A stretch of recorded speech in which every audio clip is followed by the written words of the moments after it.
Michael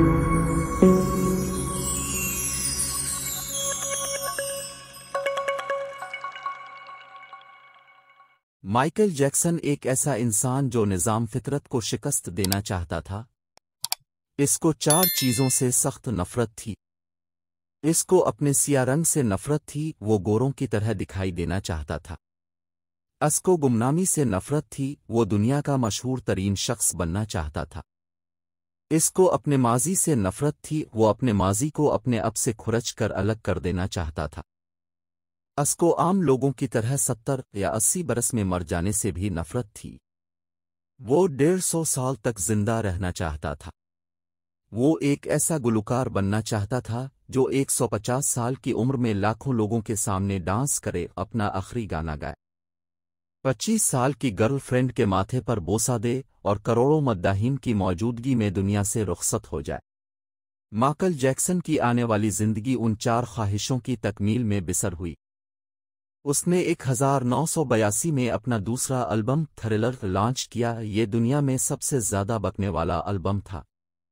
1 ماہ میں اس کی 6.5 کروڑ کاپیاں فروخت ہوئی تھیں اور یہ grains book of world record کا حصہ بن گیا تھا۔ مائیکل جیکسن اب دنیا کا مشہور ترین گلوکار تھا۔ اس نے گمنامی کو شکست دے دی تھی۔ مائیکل نے اس کے بعد اپنی سیاہ جلد کو شکست دینے کا فیصلہ کیا اور پلاسٹک سرجری شروع کرا دی۔ امریکہ اور یورپ کے 55 چوٹی کے پلاسٹک سرجنز کی خدمات حاصل کیں، یہاں تک کہ 1987 تک مائیکل جیکسن کی ساری شکل و صورت، جلد، نقوش اور حرکات و سکنات تبدیل ہو گئیں۔ صافام مائیکل جیکسن کی جگہ گورا چٹا اور نسوانی نقوش کا مالک ایک خوبصورت مائیکل جیکسن دنیا کے سامنے آ گیا۔ یوں اس نے اپنی سیاہ رنگت کو بھی شکست دے دی۔ اس کے بعد ماضی کی باری آئی۔ مائیکل جیکسن نے اپنے ماضی سے بھاگنا شروع کر دیا۔ اس نے اپنے خاندان سے قطع تعلق کر لیا۔ اس نے اپنے ایڈریسز تبدیل کر لیے۔ اس نے کرائے پر گورے ماں باپ حاصل کر لیے اور تمام پرانے دوستوں سے بھی جان چھڑا لی۔ ان تمام اقدامات کے دوران جہاں وہ اکیلا ہوتا چلا گیا، وہاں وہ مصنوعی زندگی کے گرداب میں بھی پھنس گیا۔ اس نے خود کو مشہور کرنے کے لیے ایلوس پریسلے کی بیٹی لیزا میری پریسلے سے شادی کر لی۔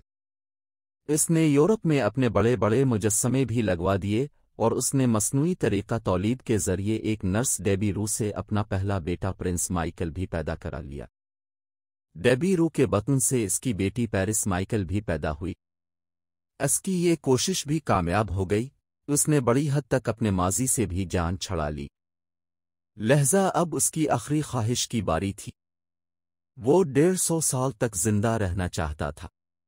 مائیکل جیکسن طویل عمر پانے کے لیے دلچسپ حرکتیں کرتا تھا۔ مثلاً وہ رات کو آکسیجن ٹینٹ میں سوتا تھا۔ وہ جراثیم، وائرس اور بیماریوں کے اثرات سے بچنے کے لیے دستانے پہن کر لوگوں سے ہاتھ ملاتا تھا۔ وہ لوگوں میں جانے سے پہلے منہ پر ماسک چڑھا لیتا تھا۔ وہ مخصوص خوراک کھاتا تھا اور اس نے مستقل طور پر 12 ڈاکٹر ملازم رکھے ہوئے تھے۔ ڈاکٹر روزانہ اس کے جسم کے ایک حصے کا معائنہ کرتے تھے۔ اس کی خوراک کا روزانہ لیبارٹری ٹیسٹ بھی ہوتا تھا اور اس کا سٹاف اسے روزانہ ورزش بھی کراتا تھا۔ اس نے اپنے لیے فالتو پھیپھڑوں، گردوں، آنکھوں، دل اور جگر کا بندوبست بھی کر رکھا تھا۔ یہ وہ ڈونر تھے جن کے تمام اخراجات مائیکل اٹھا رہا تھا اور ان ڈونرز نے بوقت ضرورت اپنے اعضاء اسے عطیہ کر دینا تھے۔ چنانچہ اسے یقین تھا کہ وہ 150 سال تک ضرور زندہ رہے گا۔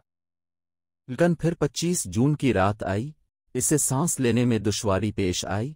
اس کے ڈاکٹرز نے ملک بھر کے سینئر ڈاکٹرز کو اس کی رہائش گاہ پر جمع کر لیا۔ یہ ڈاکٹرز اسے موت سے بچانے کے لیے کوشش کرتے رہے لیکن ناکام ہوئے تو ہسپتال لے گئے۔ وہ شخص جس نے 150 سال کی منصوبہ بندی کر رکھی تھی، جو ننگے پاؤں زمین پر نہیں چلتا تھا، جو کسی سے ہاتھ ملانے سے پہلے دستانے چڑھا لیتا تھا، جس کے گھر میں روزانہ جراثیم کش ادویات چھڑکی جاتی تھیں، اور جس نے 25 برس تک کوئی ایسی چیز نہیں کھائی تھی جس سے ڈاکٹروں نے اسے منع کیا ہو۔ وہ شخص صرف 50 سال کی عمر میں اور صرف 30 منٹ میں انتقال کر گیا۔ اس کی روح چٹکی کے دورانیے میں جسم سے پرواز کر گئی۔ مائیکل جیکسن کے انتقال کی خبر گوگل پر 10 منٹ میں 8 لاکھ لوگوں نے پڑھی۔ یہ گوگل کی تاریخ کا ریکارڈ تھا اور اس ہیوی ٹریفک کی وجہ سے گوگل کا سسٹم بیٹھ گیا اور کمپنی کو 25 منٹ تک اپنے صارفین سے معذرت کرنا پڑی۔ مائیکل جیکسن کا پوسٹ مارٹم ہوا تو پتہ چلا کہ بہت زیادہ احتیاط کی وجہ سے اس کا جسم ڈھانچہ بن چکا تھا، وہ سر سے گنجا ہو چکا تھا، اس کی پسلیاں ٹوٹی ہوئی تھیں، اس کے کولے، کندھے، پسلیوں اور ٹانگوں پر سوئیوں کے بے تحاشا نشان تھے۔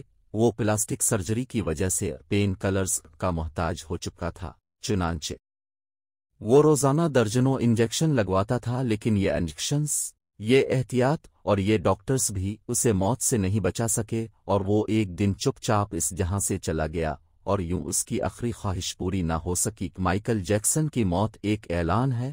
انسان پوری دنیا کو فتح کر سکتا ہے، لیکن وہ اپنے مقدر کو شکست نہیں دے سکتا۔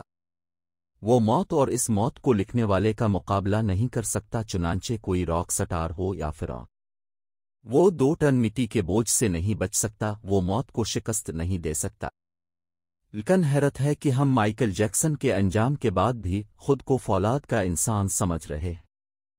ہمارا خیال ہے ہم موت کو دھوکہ دے دیں گے، ہم 150 سال تک ضرور زندہ رہیں گے۔ اللہ کریم ہمیں عمل کی توفیق بخشے اور اپنے حفظ و امان میں رکھے، آمین ثم آمین۔